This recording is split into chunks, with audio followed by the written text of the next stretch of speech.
All right. So, good morning, good afternoon, good evening, everyone, depending on your time zone. So, welcome you all to the 12th session of the Entrepreneurship Jam. So, we started last year around the same time, and we tried to have, on an average, one session per month. So going ahead in time, this is the 12th session, and it's in fact a kind of a special session, I would say, because we have with us an alumni of IIT Bombay, but also the chairman of board of governors of IIT Bombay. And another special thing is that he is the first alumni to make it to the chairman of the board of governors of IIT Bombay. So indeed, I would say it's a special session. So I would introduce, briefly TEG as I do in most of the sessions. So last year, Praveen ji was taking care of the special interest group in startup and entrepreneurship when I take over from him around May.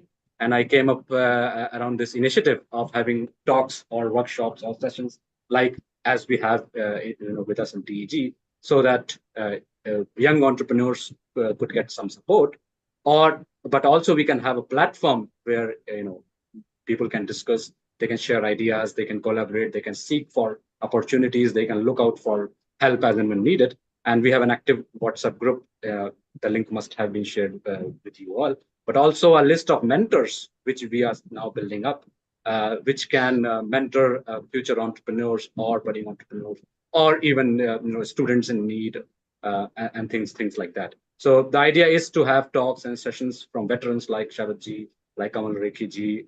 We have Professor Venki, for example. And I try to keep, as I call, a good balance between paper practice and the policy world.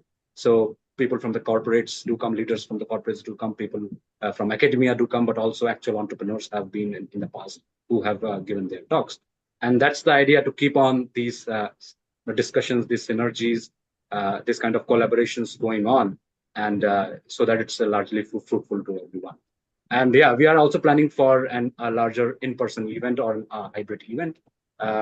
We are not sure when it would take place, but that's the idea. So that slowly we move forward to an actual big conference or an in-person event at IIT Bombay somewhere in the near future. Now, without taking much more time, I would ask my co-host Sunay to formally introduce Sharadji, and then we can move forward. So, hello everyone. Dr. Sharad Saraf is an acclaimed entrepreneur and the founder and chairman of Technocraft Industries. Launched in 1972 on a modest budget, Technocraft has grown to become the world's second largest manufacturer of drum closures, exporting high precision products worth approximately rupees 40 crores to over 60 countries. Dr. Saraf's strategic vision transformed a struggling steel tube unit and spearheaded the creation of a state-of-the-art cotton yarn export unit. Dr. Saraf is a distinguished alumni. He is also the first alumnus to become chairperson of the Board of Governors at IIT Bombay. Dr. Saraf has also been serving as the chairperson of the Board of Governors at IIT Jammu. He was involved in starting the IIT Bombay chapter for alumni and operated it for 7 years from 1981 to 88, and is still associated with alumni activities. Dr. Saraf has held other key roles, including chairman of the Bombay Textile Research Association, president of the Confederation of Exporting Units, president of the Indo-Romanian Chapter of Commerce, ex-president and Federation of Indian Export Organizations, and director of the Cotton Association of India, among others. And with this, I introduce our guest, Dr. Sharad Saraf. Thank you, Sunay, for your kind words. Thanks to Vaibhav for inviting me and giving me this opportunity to share some of my views, some of my stories, and I hope that all of you would enjoy listening to this. I'm very grateful to you. The introduction about me is correct, but the most important issue is my emotional connect with IIT BAA. As rightly said, we started, there was no IIT BAA. They would collect only, I think, 5,000 rupees or 3,000 rupees when we passed out. Supposed to be lifetime membership fee for alumni association. but there was no alumni association to talk of. I passed out in 1969, by the way. So I was always thinking that, well, this is not the right thing. While we find that in US and Europe, the alumni associations are really very powerful bodies, and they play a great constructive role, not only for the institute, but also for the society in general. So we need to do something. So in those days, since there were no mobile phones, no computers, nothing, the only way to get started was to simply to have a Bombay chapter, so that at least guys from Bombay could meet up. And this they did. And I can tell you that we used to have very, very interesting meetings. We started then with meeting once a month, and we wanted to do it in Institution of Engineers, because I thought Institution of Engineers rightly belonged to the engineers. And that point of time, there were plumbers and electricians and so on who were controlling the Institution of Engineers. It was also well located in this near Haji Ali, so it was very convenient for everybody to come. So it worked very well. Then my batchmate and my friend Shailesh Gandhi started inviting alumni from other IITs also, much against my wishes. But then I was happy. We believe in Vasudeva Kutumbakam. So we said, okay, let them also come. Afterwards, gradually, after a few years after operating from my office, and by the way, I must inform you here that our secretary at that time was a silver medalist of 1972 batch. So anybody from 72 batch would recognize him as Linus D'Souza. And Linus had a mental health problem. So for 15 days, he worked properly like anybody else. And for 15 days, he was confined in his room and his home. But in those 15 days, he covered the job of almost like 2 months. So he did everything possible. And secondly, being a silver medalist from IIT, he had the necessary wavelength and connectivity. So that worked very well. So Linus was with us for 4 or 5 years, which was really very good in the formative time. And then Professor A.K. Day, then director at that point of time, agreed to give us a small room in the main building. And that is when we converted the Bombay chapter into the main IITB AA. And subsequently, it was properly organized as a Section 8 company. And my batchmate, classmate, my very good friend, Shailesh Gandhi, became the first chairman of IITB AA at that point of time. And I must say this to his credit, that he did the job of a founding father. And he did a very good job there. So let's not go into more details about that. So this is the emotional connect that I have with IITB AA. So having said this, I think let's go now to the main issue. The subject given is entrepreneurship and innovation. 2 words, entrepreneurship and innovation. So we must understand what is entrepreneurship and what is innovation and what is the connection between the two. And then I will go to amplify with some stories that of my own experiences. Actually, entrepreneurship and innovation are 2 sides of a same coin. One cannot exist without the other. Innovation is something which is new, out of the world, out of the box. It could be different solution, new product, new process, or even a spoken argument or an explanation, which is quite different, which nobody would think of, would be still an example of innovation. Entrepreneurship is owning of the job. Whatever job you are doing, you own it, then you are an entrepreneur. It could be self-employed or a professional. A self-employed, normal vocabulary, we consider it as a entrepreneur. But in my logic and in my definition, even if you are a professional, but if you do the job as your own without any worry about the results, then you are entrepreneur. Only difference in self-employed, where the entrepreneur has a variable income, while the professional has a fixed income. This is the only difference. Otherwise, both could be same. In both the cases, income or job satisfaction will go up if one works as an owner and takes a complete responsibility.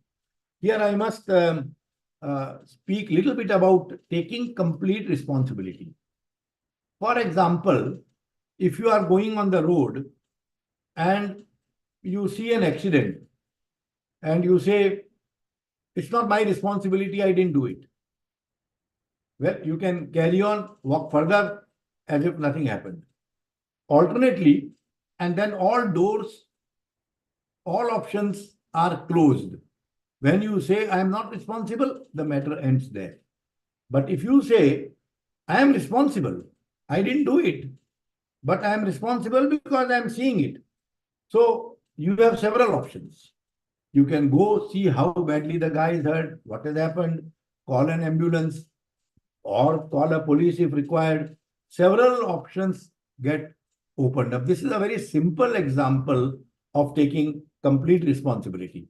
This happens also in the job. If you are a professional, you are working in a company and there is a group working with you, somebody makes a mistake and then you say, well, I am not responsible. Again, the chapter is closed and then nothing can be done and somebody else will take over. But if you say, I am working in the company, I am responsible. So then you can see what your colleague has done, how to rectify it, what else can be done, and how the damage can be controlled or minimized, and so on. So according to me, taking responsibility of the job that you are doing is almost similar to the ownership. And once you are an owner, then you are an entrepreneur, whether you are having a fixed income or whether you are having a variable income. Entrepreneur has to constantly innovate. Otherwise, he will not exist for long. Either he innovates himself or he gets innovation done, because one can always hire talented engineers and talented people to carry out a lot of innovative work. But in any case, if you make a deep study or if you see the stories of the successful companies, then innovation is all the time happening. Let me tell you what, and give you an example of what Reliance is doing. Such a large corporate. Now, it's headed by Mukesh Ambani. So, Mukesh Ambani is an entrepreneur, successful entrepreneur. He continues to be an entrepreneur. So the question comes, what does he innovate and how does he innovate? To tell you truly, he has formed a Reliance Innovation Council, which has Dr. Ram Mashelkar as the chairman. And there are about eight council members. Each one of them is a who's who.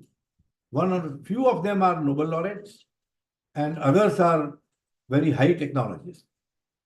They are very well paid. Their job is to come up with new ideas synergical to the business of Reliance or new things that Reliance can do. And there are a few projects that I am aware of which Reliance is going to do and which you will hear very soon, which are propounded or which are proposed by this council. So here is an entrepreneur, a very large one, but he is also innovating. Where was a need for him to have this council to support the innovative spirit of the company? So without innovation, the enterprise would not exist.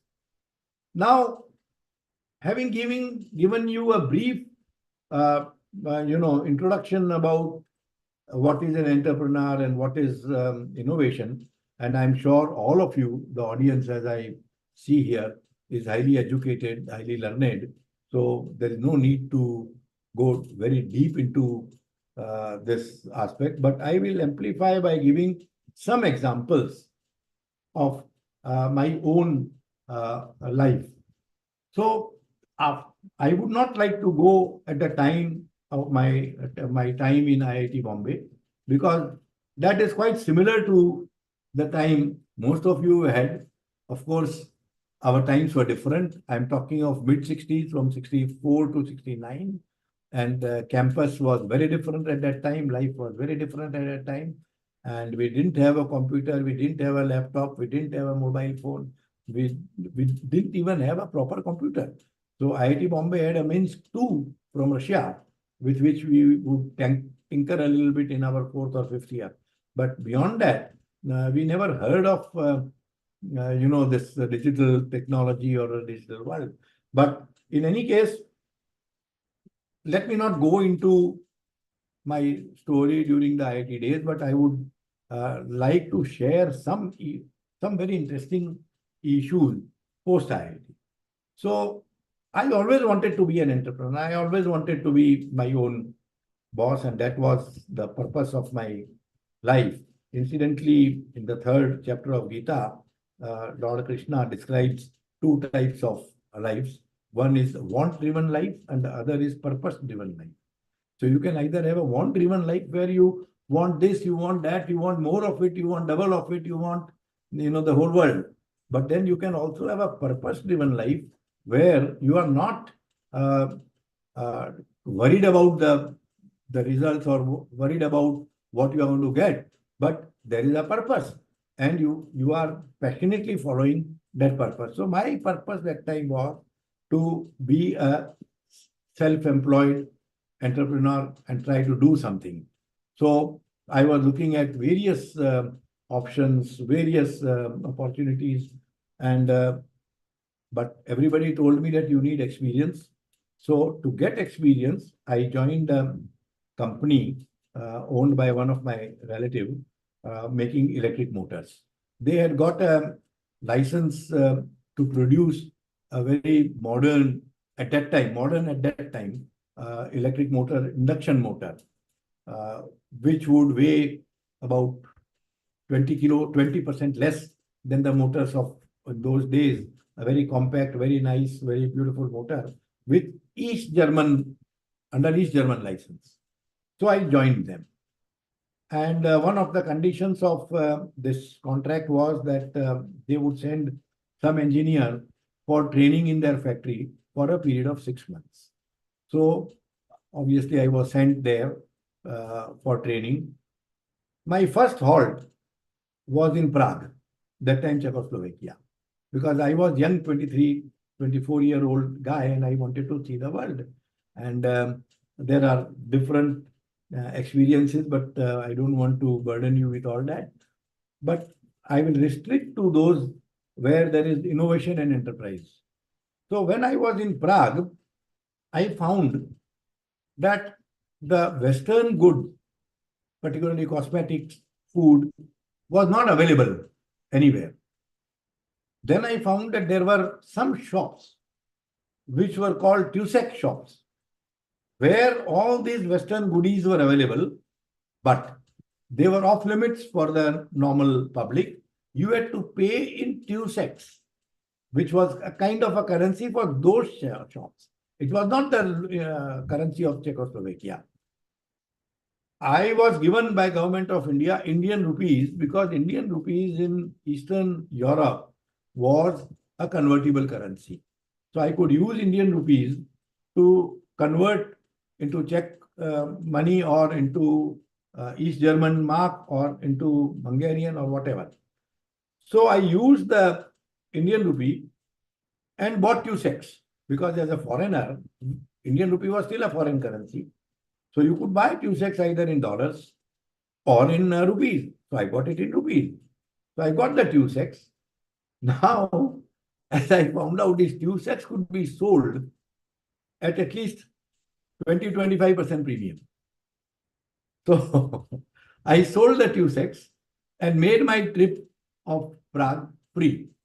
So I had no intention of buying those cosmetics or those Western products. So I just sold the TUSEX. This was the first example of innovation as well as entrepreneurship. I was entrepreneur. Even though I was working professionally, I was being paid a salary, but I owned the business. Whatever I did, I thought it is my own business and I have to do it right. That was an excellent experience. I then reached the factory where the training was there. And then I found that while they gave us all the drawings and designs of the product, they did not give us the drawings and designs of the jigs, fixtures, and other tools, special tools that were required to produce it. According to me, that should have been part of the contract, but they said no. So I spoke to the manager and I said, no. Our job was only to give you drawing of the products and train you here. So I said, okay. The timings were morning 8 o'clock to 4 o'clock, working time of the company. Then a few days later, I went to the manager and I said, look, after 4 o'clock, I have nothing to do. And in Eastern Germany, nobody spoke any English or any other language except the German or Russian. They were completely a colony of Russians. So in the town where I lived, there was uranium mine, and the Russians would mine the uranium and take it away straight away. So it was like a Russian colony. So I told them that, look, what do you want me to do? I mean, so if you don't mind, I would stay back for under 2-3 hours and see the machine shop, see how the machining is done, see what is done. They agreed. I quietly copied all the drawings of the fixtures and jigs that they had in their drawing cabinet. I was very good in topoing in IIT. I never drew anything myself. I only took the drawings of my good colleagues, and some of them are here as well. And we had a very nice facility to put it under a lamp and copy the drawing, which I always did. So I copied all their drawings and I brought them home. And when I started the production, I could start with exactly the same fixtures that they had. So this only a person who is leading a purpose related life or who owns the job that he is doing or has a passion for the job will do it. Otherwise, it will be quite difficult. The next, when we started making the electric motors, I would also go to the market to sell. So we sold some motors, the first several motors in the Flora fountain machine market. And then somebody pointed out that the shaft of the motor was moving back and forth by a few millimeters. So they said it was a big defect because the shaft is, moving. I had to come up with a very quick answer. So I told them, look, this motor is made from German technology. It's a very special technology. It is not like the motors that are being made here.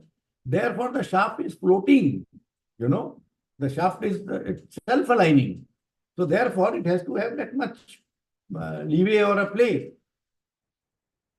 This half-truth, semi-truth, untruth coming from a IIT electrical engineer was gulped down by my customers and they agreed. I went back. I knew it was wrong. We found that there was one wave washer missing in our assembly. I quickly put that and the display stopped. This is an example of, again, innovation. Innovation in thinking, innovation in argument. I call it argumentative innovation. Innovation does not necessarily mean only products or processes, but anything that you do differently would be called as innovation. little bit going further, and I will stop my experience of this electric motor thing here, was we in the motor we had many uh, pressed steel components which were getting done by a company in this Varli Naka called Bharat Barrels.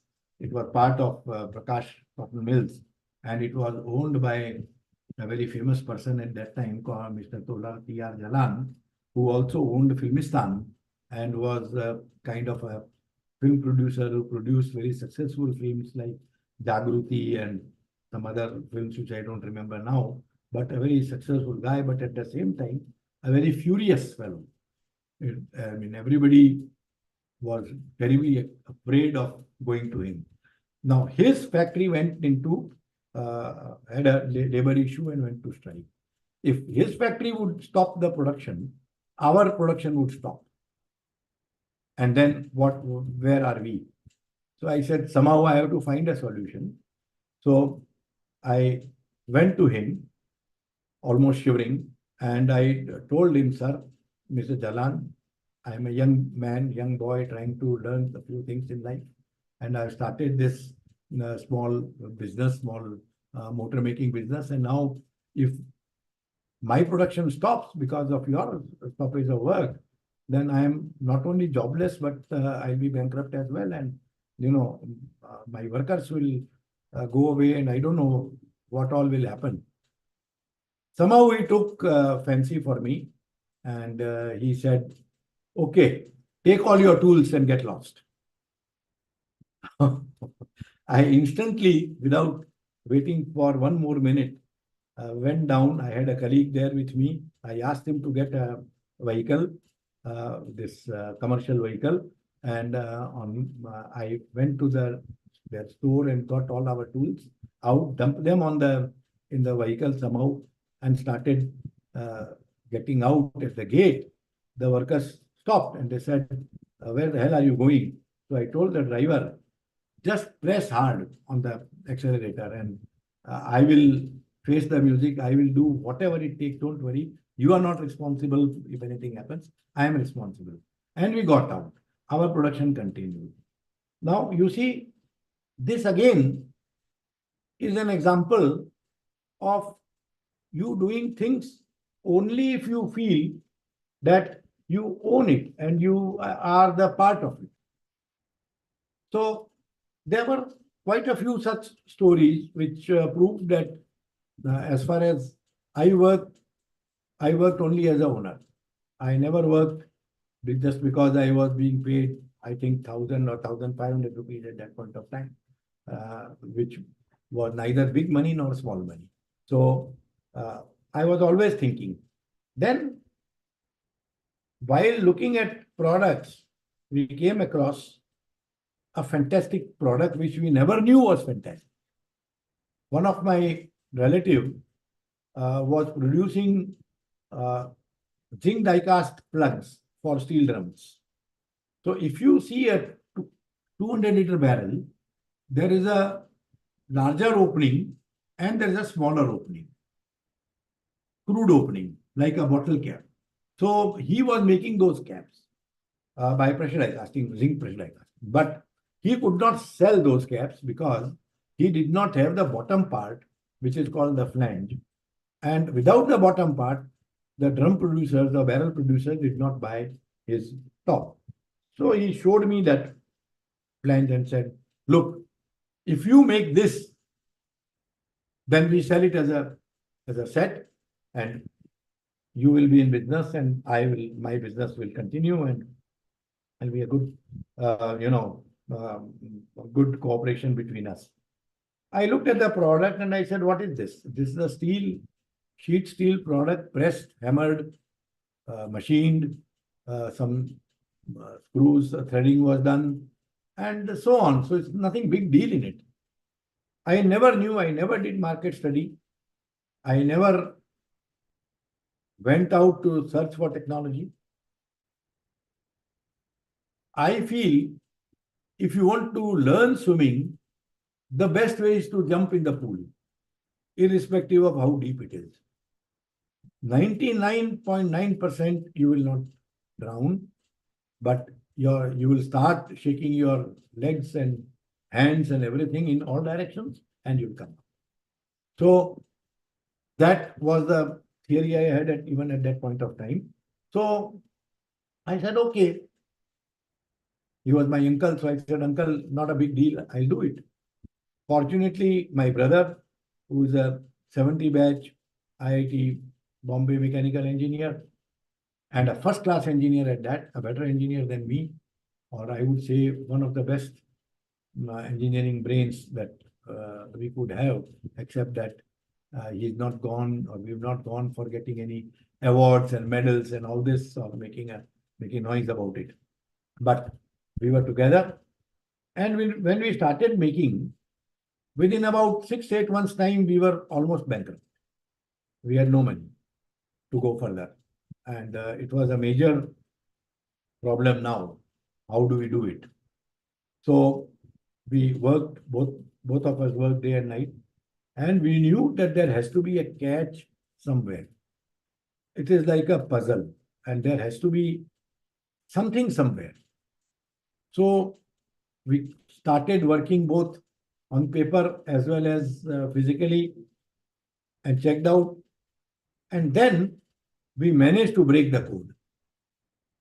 It was a mathematical code. The product was invented by one Mr. Richard Parrish in US in 1935, and the patent had lapsed, because we are now talking of 73, 74. So 1973, 74. So good more than 50 years had passed. So that was not a problem. And we could, once we had that code, and once we knew that if we do this kind of alignment, there were several circles that could be drawn around this product, and there had to be one center. All the 8 or 10 circles have to be concentric. Only then that will work. This is the, in short, what we discovered or found out. And then we never looked back. The production was made very well. It went off very well. So this, it took us about 1.5, 2 years. Anyone else, or most people, not anyone else, but most people would have easily given up after 6-8 months or 9 months. But thanks to our upbringing in IIT, thanks to our faith in our education, we said, no, there has to be a solution. There cannot be this product without a solution. So we persevered, we stayed back, and we worked even at night, 12 o'clock, 1 o'clock, and got it done. So this is an example of both entrepreneurship as well as innovativeness. We had never gone to our competitors' factory. We never knew what their manufacturing process is. We never heard of them, in fact, but we did both. We did entrepreneurship and we did innovativeness. We made our own process, which was very innovative. And this, incidentally, this American company, who were our competitors at that point of time, are still our main competitors, and we are only 2 main producers of this product in the world. And at the moment, we are bigger than them, and we are also better known than them. We are exporting to over 60 countries worldwide, and every single steel drum producer around the world knows our product Type C quite well. But that has taken more than 50. This reputation has taken 50 years. So this was the initial period. The second issue came up. This particular American company, which also had a small factory in India, because imports were very difficult, which we never knew, but then came to know later on, first thought that these boys, young fellows, they, like all others in the past, will slowly fade away. that didn't happen. If we had to fade away, we would have faded away before starting. But now having started, now having the grip of the thing, we would not. They kept putting hurdles one after another. And there are quite a few of them. Quite a few very serious types also. And we kept crossing each one. And as you cross one, our strength increased significantly, substantially. We had a very good support from our customers simply because we would work, we would talk to them with our head low, bowed down, while the other fellow was completely arrogant because he had full monopoly at that point of time. So he said, take it or leave it. And he kept the prices and everything very high, the terms very stiff. But we very soon became favorite of all our customers, and it worked out quite well. This is the story of survival. We say the survival of the fittest, but that fittest is not physically fittest. The fittest is the mental fittest. If you have the faith and confidence in your education, in your own thinking, in your own desire to succeed, then you will succeed. And I am sitting in front of you is a good example. Our journey continued. Our fight with this company continues till date. So France and England had a 100-year war. So we've already had a 50-year war. This is a trade war.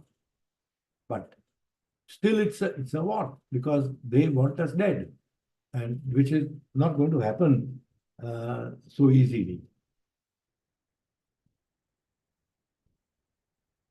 Shall we continue then?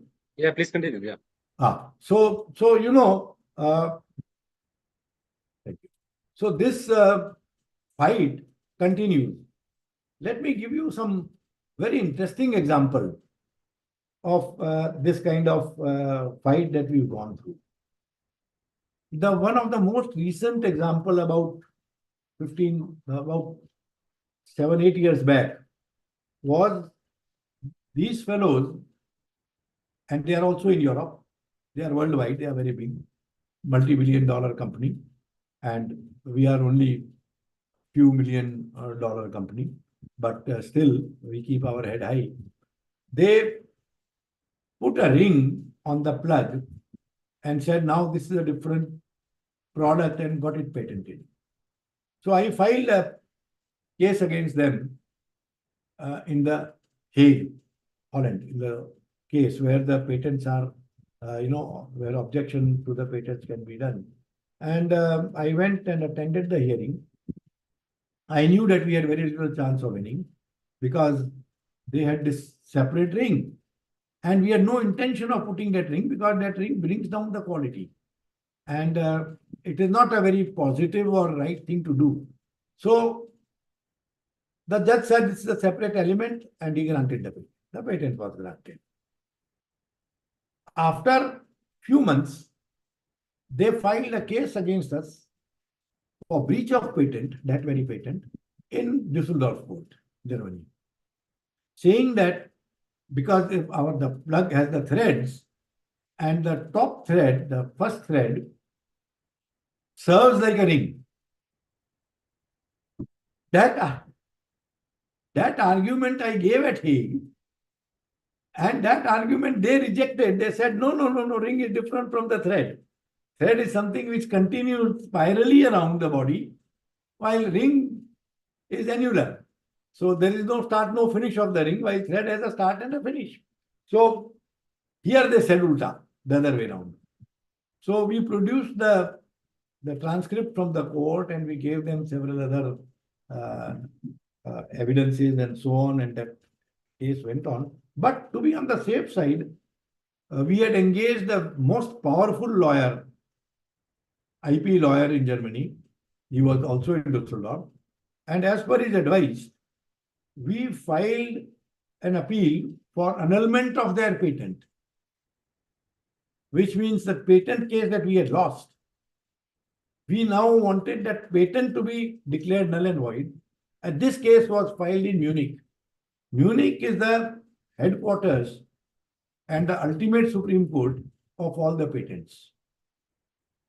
So in Düsseldorf we won. And that case in Munich was there. So then they were in a very weak wicket.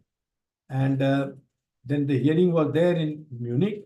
Very funnily, which I found it very strange, the judges in Germany give out their opinion before the case starts, that this is my personal view. I am not here to have you become biased by my view, but this is my view. The judge gave view in our favor. So the chances of their patent going away was bright. But the case went on, and then finally the judge said, okay, you go in that room on the left side and try to see whether you can still arrive at a amicable settlement. Otherwise, I will take up the case. We went there. Their judge said, well, Mr. Saraf, we are two parties here. Why are we fighting? We'll give you a license and charge you some 2%, 3% royalty.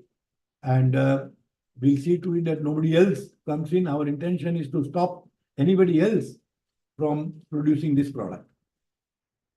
I said, I know that your patent will be thrown out. So therefore, I would like you to pay me a commission or a royalty, whatever you call me, to allow you to keep the patent. I have no problems if you keep the patent. You agree to pay me. So there the clash happened and it didn't work out. Finally, he kind of threatened me, saying that he will appeal the case in Düsseldorf in Karlsruhe. Karlsruhe is the second court, like High Court, where the case can be heard. And by that time, I had spent almost 80,000 euro, which was a lot of money. And I thought there is no sense going further into this. We agreed. We said, okay, you don't appeal, matter ends. We go back and finish it off. So we finished off the case, but at the end, in a way, it was our victory. This is intellectual innovation, as I call it. It is also innovation. How you come out with the arguments, out of the box thinking, is also innovation. So with as far as this company is concerned, we continue to fight, and there are many, many more examples of this. But let us go a little bit further. There is another example of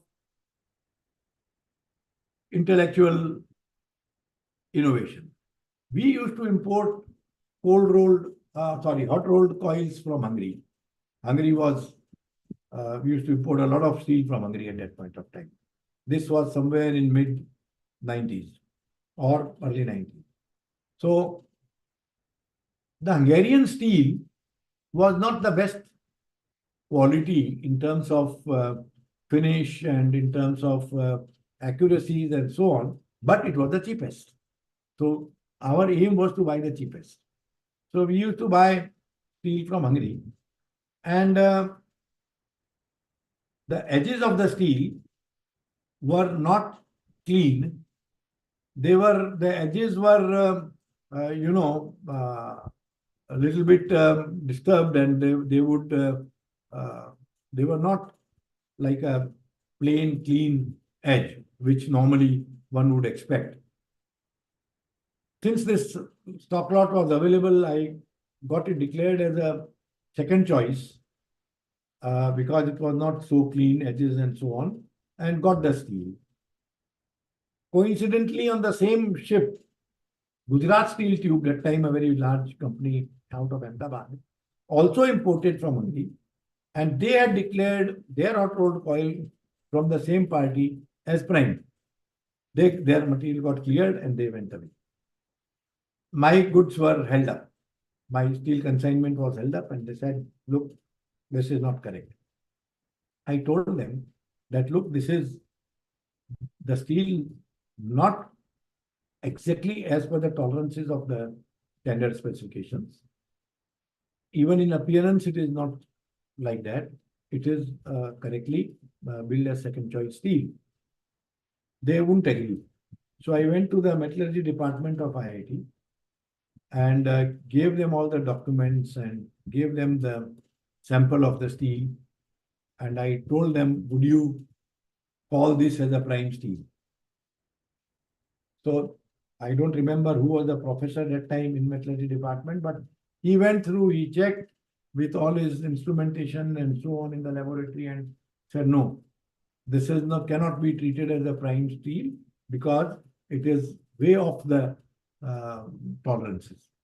I gave the letter to the fellow, the investigating officer in the customs, and he profusely apologized to me. He said, I'm very sorry for putting you into all this trouble. He didn't charge me the demurrage and the fees that they would have charged otherwise. And I got out of it. It was a half truth, not the full truth, because the goods, what GST, Gujarat Steel Tube got and we got were exactly the same. And according to the Hungarians, it was a prime steel. That was their definition of prime steel, but I got them to declare it as a secondary steel for many different reasons. This again is an example of innovation. I did not produce a product, but I produced an argument so that I could win the case. And the next type of entrepreneurship and innovation is also considering a mental and physical bravery. So here, there is an interesting example. We used to export our product to Iraq, to Dwara refinery, a very big refinery in Baghdad. So we were exporting regularly, and then the Iraq-Kuwait war happened. This was before the Iran-Kuwait war, and then the Iranis jumped in, and then the Iran-Kuwait war happened. And when the Iraqis attacked Kuwait, US put in sanctions. So US, is used to this tool of sanction, or they consider this as a very big weapon, which I do not think it is. And it only makes the other side stronger. So they put sanctions. Our letter of credit was in dollars. So Bank of India would not accept the bill, and I had to make it was something like $150,000, which was a big money for me. So I argued with our bank manager in Bank of India, and he said, look, you get this amendment done in this letter of credit and I'll pay you. To get that amendment done, one had to go to Baghdad. The war was on. And for me, it was a very big issue and I had to go. Because I was very passionate about my business. I was very passionate about my work. Come what may, I said, I'll take enough precautions, enough care, and I'll go. I went to Air India. I asked them about this war and Baghdad flights and so on. They said, Mr. Saraf, don't worry. We will not take you to Baghdad where at the moment the flights are cancelled. We'll take you to Kuwait instead. Because in spite of the war and sanctions, Kuwait airport was still operational. And from Kuwait, we'll drive you to Baghdad. Now, I knew that Kuwait and Baghdad was about 8-9 hours traveling, and it could be quite tiresome. And I asked them and said, Mr. Saraf, there all the buses are luxury buses. You have no problem. You go sleeping comfortably and you will reach Baghdad. So I said, okay, no problem. I booked myself. I landed in Kuwait in the morning. And then all hell broke loose. As soon as I landed, there was nothing there from the Air India side to make arrangements. Finally, somebody came with a old American school bus, yellow colored, and they said, this bus will take you to Baghdad. I said, now I'm stuck and there's nothing else can be done. So we took that bus, and what a horrible experience. As soon as we got out of Kuwait, we were stopped there. Then at the Iraqi border, we were stopped at the Iraqi border again. By the time we got through, it was almost dark, 7, 8 o'clock, 8 p.m., 12 hours without sleep, without anything. I was there. Then we started the journey almost in hell. There were rockets fired left and right. There were blaring martial music. There were this Red Cross vans carrying the, I don't know, dead or wounded or whatever. And it was a horrifying experience. There was nothing I could do. I was stuck in that dead bus. I said, if something hits this bus, God save me. Fortunately, nothing hit that bus, because at night, nobody would know what kind of bus that is. And one rocket could have easily hit the bus. We reached Baghdad only after about 10 hours in the morning. By that time, I was completely fagged out, shattered, and famished. I was put up in the guest house of the refinery. Very fine room, very fine guest house. There was a Bangladeshi guy, the keeper of the guest house, who recognized my plight. He took good care of me, fed me first. Then, I had a nice shower and bath, and then I went to sleep, and I slept for almost 12, 13 hours and woke up only late evening. And again, next night, I kept sleeping. But this again is an example of how passion can drive you to find a solution, to find anyone else or somebody else would have given up, saying that, look, now there is a American embargo, nothing can be done, this money is gone. But I knew that I cannot let this money go. If this money goes, I am in absolutely deep problem. So this again is an example of entrepreneurship, together with some innovation, some innovative idea.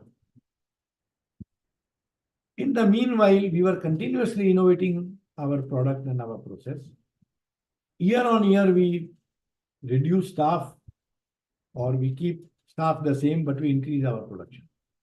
So what we started off with, almost nothing, we now produce almost 700-800 crore rupees worth of drum closures alone. It's a very simple looking light engineering product, but my request to all of you is, please don't try making it, because it's like a rocket science. Unless you have the code, unless you have the recipe, please don't do it. We sold very well with the local drum producers. We got very friendly with them on the first name basis. But the problem was, whenever I went to buy, oh my God, it's 9:30. Yeah, it's around 9:30. Oh my God, I just didn't realize that, yeah. No, that's fine. No. I'm coming to an end. Yeah, sure. Now cut down on few other things. So usually we don't interrupt, because if the story is very interesting, the audience is there anyways. Very interesting, but now let me cut that down and straight away fast forward to the IIT. Just give me two. I didn't see the what. Again, No passion, this is passion. That's why I did cut it, right? It makes a lot of sense to most of us. When I see the names, I find almost all my friends here. So I thought, let it be. So then, lot of good things happened. And as Sunay mentioned about my involvement with so many organizations and other things, one fine day I was in Delhi, and my secretary called me and said, sir, you have been appointed on the board of directors of IIT Bombay. So I said, somebody is pulling my leg. I have too many well-wishers and friends who would be happy to do it. So please don't worry about it and forget about it. After some research work and going through, he said, no, sir, I have checked the stationery. It's a typical government stationery. I have checked the envelope. It is a government envelope. I have checked the postmark. It is a government postmark. So it is true. I simply couldn't believe it. But then I got into the board, and having served there for the whole term of Devang Thakkar when he was the director, and then the term of Subhashish. During Subhashish Chaudhary's term, the minister thought it fit to nominate me as a chairman of IIT Bombay, and also simultaneously chairman of IIT Jammu. So that thing happened, and that continues. But when I was appointed, another 2 minutes, Vaibhav, I can see your face, but please give me 2 minutes. So because this is very relevant for me to bring it to notice of. Yeah, please. So I thought that a lot of chairmen have come and gone, and nobody knows about them. There's not even any nameplate in the IIT Directors Conference Hall, which puts down the names of all the chairmen. They are lost, even though they may be big names, but they are lost. So I said, look, I have to make a mark that Sharad Saraf was the chairman because he did this. So I have taken up 2 projects for which I need everybody's participation, everybody's cooperation. One is in our sign, our incubation center. I am setting up a 250 crore venture capital fund with a with a green shoe of another 250 crores. So 500 crore so anybody can participate in that. Other one is cleaning up of rejuvenation of Powai Lake, which is very close to the heart of everybody who has lived in IIT. So this is again something very important. So I thought I must mention this at the end. The journey goes on, the life goes on. I am always available, and I never realized that it has taken 1 hour. And I've never spoken for 1 hour straight like this before, not even in convocation speeches or nowhere. So thank you very much. Thanks a lot, Sharad. In fact, it was really interesting. Maybe it was very horrific journey for you, but for us it was very interesting to know that how you made it possible. Because usually people have a pretty straightforward life, although there are challenges, but their challenges don't involve fighting with the missiles and going to Baghdad and stuff like that. So obviously pretty interesting journey, starting from Prague to Munich to Baghdad, obviously to Mumbai, and where you are still going forward with the innovations and entrepreneurship even today. So there isn't much time, but still I would love to take at least 1 or 2 questions. And yeah, some of those. So obviously, first question is that Vilas is asking, what would you suggest as top 5 things to be addressed to a group in their early 20s? So top 5 things which you can quickly just mention, which come to Yeah, the first is self-confidence. One must have self-confidence, without which you are nothing. Second is never to be scared, never give up. Every problem has a solution. The third is use whatever resources you have very judiciously, very carefully, and try to save the resources as far as possible. Fourth is find a benefactor, find a mentor, find a good guru who can guide you, handhold you, and take you through. So I think these are the 5 things that I would say. Fantastic. That was pretty quick. Moving to the second question. So this is, I think, very relevant to you as well. So how to run a family-owned business and how to motivate the younger generation of the family and keep the peace and harmony in the family. I think, yeah, this is very relevant. This is a very relevant question. And one of the good example of this is me and my brother. We are both from IIT, 1 year apart in our education, and our age difference is less than 2 years. We have lived in perfect harmony for 52, 53 years. I have 1 son, my brother has a son, and I see both the boys also working in great harmony. The key question here, key issue here is to have a lot of patience. Lot of patience. Patience is the only key for survival of family business. All right. Thank you for your quick answer. I see another question, which is by C. Subramanian. He's asking, with the rising entrepreneurial interest on campus, can you share your opinion on how the system can be made supportive and encourage faculty to become entrepreneurs? Well, a lot of faculty has already become entrepreneurs. A lot of our professors are having startups of their own together with their students whom they were mentoring during their PhD or MTech or their studying in IIT. That is one. The second issue is, even while being a professor, they can be an entrepreneur by taking up consultancy assignments, by taking up industrial research assignments, translational research assignments, and so on. As I said during my talk, everyone can be entrepreneur. You don't have to start a company or you don't have to do anything. And fortunately, we have professors who are doing just that, and they are doing it very successfully. Even our existing director, he himself has done a lot of good research work. He did his own startup, which is working quite well in solar thermal area, and a lot of professors are doing. So we already have an ecosystem. And the sign is a very good example. And the new initiative is our research park.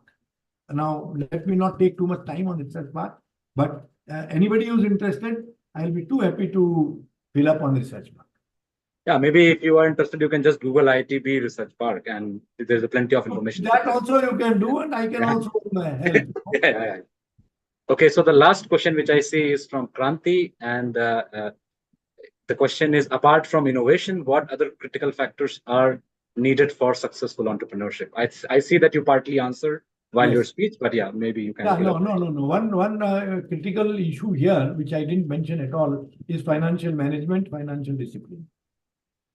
So if you do not have proper financial management, and you do not have a financial discipline, which means you spend the money which is there in your pocket or what you can afford.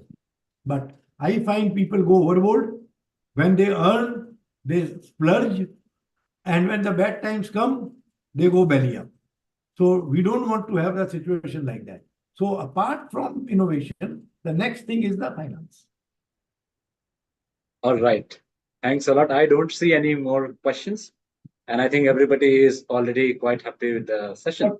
But let me tell you about that. I am available on WhatsApp, on email or whatever. I generally answer all my emails within 24 hours. Okay. No, So perfect. Everybody is welcome. Everybody is welcome. No. Thanks a lot, Sharad ji, for a great session. I think everybody enjoyed it. Your journey is very inspirational. And for sure, I will remember, I will get in touch with you. And before going back to Latin America, I will try to meet you in person in Bombay and know more about your journey. Yeah. That will be my pleasure. Yeah. So, all right. So I think everyone enjoyed. So let's close on a high note. It's like 10 minutes past 9:30. I don't think it's too late. So once again, thanks a lot, Sharad ji, for a wonderful session.